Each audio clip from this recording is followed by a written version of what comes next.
చూసి మీకు భయం వేస్తోందా? భయమా? నాకా? నా కాంపౌండ్లో కుక్క కూడా ఆ పదం తెలియదు. మరెందుకొచ్చారు? సమాజానికి మంచి చెయ్యకపోయినా పర్వాలేదు, చెడు చెయ్యకూడదు.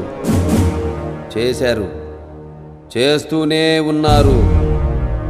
వద్దు. ఈ ఊరైన మంచితనం వల్ల పొలిమేర దాటి అత్తారింటికి వచ్చి వెళ్ళినట్టు వెళ్తున్నారు.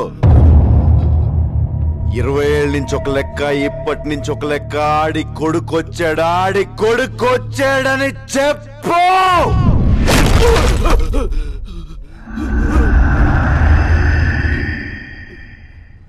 కనీసం నీ ఫోటో చూసే భాగ్యం కూడా మాకు లేదా? గన్ చూడాలనుకోండి, తప్పులేదు. కానీ బుల్లెట్ చూడాలనుకోవద్దు, చచ్చిపోతారు. డబ్బుల్ని 1000 రూపాయలు